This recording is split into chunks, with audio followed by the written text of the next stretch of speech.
Judging from the title of the resolution before us, is it correct to assume that this hearing is only limited to social media platforms? No, of course not. Because the way I see it, it only addresses the problems, alleged problems encountered against bloggers. No, Chairman, Congressman Marcoleta. That's the reason why we have invited as well the government agencies and also the academe and other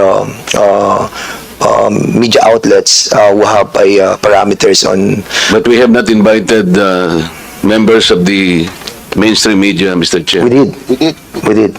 And that's the reason why we're asking for the excuse letter as well, because a while ago, the COMSEC have acknowledged the persons of the resource persons who have been invited. Did we invite, Mr. Chair, Philippine Inquirer and Philippine Star? COMSEC, can you please reply to the query of the good gentleman from Sagi Party List?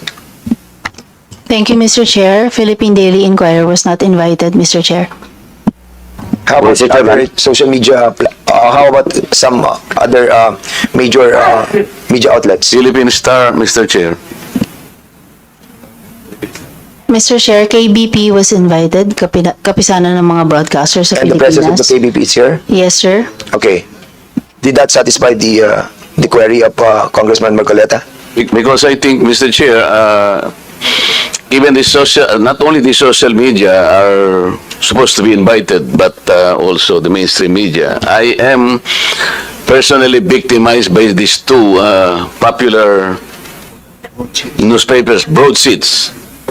May I cite a particular example just to dramatize, Mr. Chair? Yeah, Mr. Chair. Kaya importante lang sana, gusto ko rin sila marinig ko nandito. What's the point of order? So what's the point of order? We're still in checking all the invitations that was sent to all the invitees. At the same time, Mr. Chairman, some of those invitees are not present. And with regards to the query being made by Congressman Marcoleta, I do believe that he has a basis for that. And since, Mr. Chairman, the COMSEC has confirmed that indeed Philippine Daily Inquirer and Philippine Star are not invited into today's hearing.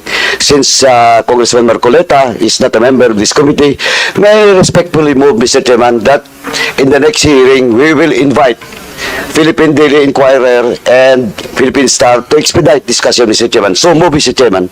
May I know, Mr. Chair, why... Wait. Order. By Congressman Paduano, and we have to tackle first the motion. Huh? We have to tackle the motion. I second the motion. And there's that was duly seconded. Any objection? Hearing none, the said motion is now approved. So, Congressman Marcoleta, your query is valid.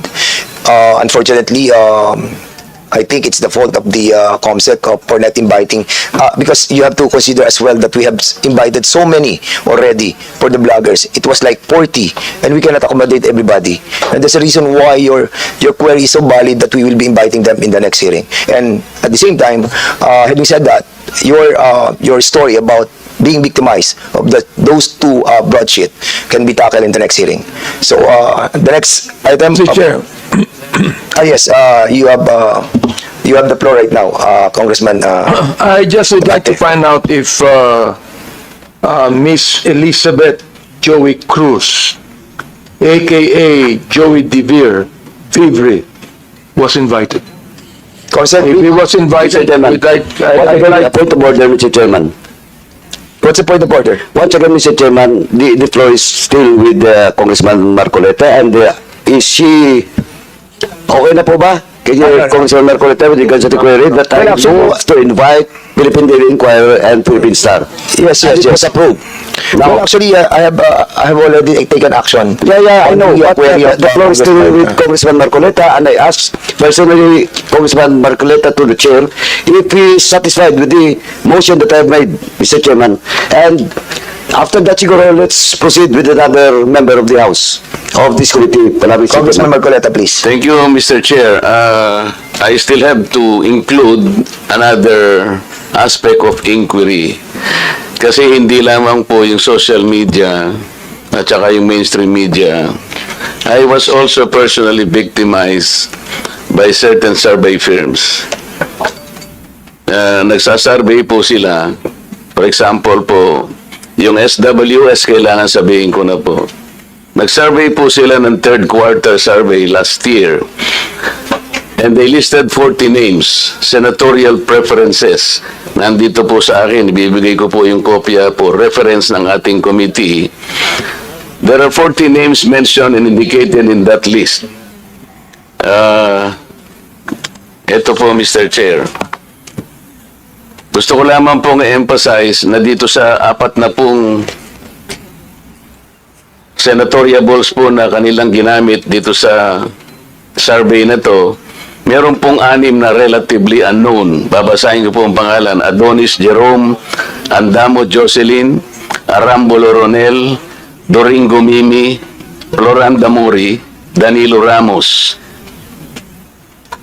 Meron po naman 7 na sikat, Mr. Chair, pero hindi naman nagpahayag po ng pagtakbo bilang senador. Andyan na po si dating Pangulong Rodrigo Duterte, dating Senador Franklin Drilon, dating Senador Richard Gordon, Harry Roque, dating Vice Presidente Robredo Maria Leonor, at saka po yung ating Secretary of Defense, Gilbert Teodoro. Pero po malinaw dito, Mr. Chair, hindi po nila ako nilagay dito sa 40. Pero no pong yung outcome pong ito ipalabas nila, number 36 po ako. Paano po mangyayari na ako po ay magiging number 36, hindi naman po kasali rito? Ito po yung klase ng mga manipulative surveys na pinaniniwalaan po ng mga tao. Sana po hindi na lang nila ako sinama sapagkat wala naman ako rito. Sino po ba si Adonis Jerome, Andamo Jocelyn, Arambolo Ronel, Doringo Mimi, Floranda Modi, Mr. Kong Barbers, may kilala ka ba rito? Bakit naman po, hindi ko naman po pinagpipilitan na isama nila ako rito. Ang problema, hindi po ako kasama, Mr. Chair, pero nilagay po nila ako doon sa resulta, number 36 ako. Hindi naman po tatama ito. Ito po yung gusto nating i-address lahat. Hindi lamang po social media. We understand that your predicament, Thank you, Mr. Chair. Congressman Marcoleta. Bibigay ko po yung and the kopya para sa the referensya po. representation also doesn't believe that. Because on my own assumption, nasa top 5 ka. So, Mr. Chairman, Chairman, just Mr. Chair. kidding aside. No. Mr. Chair. Kidding aside.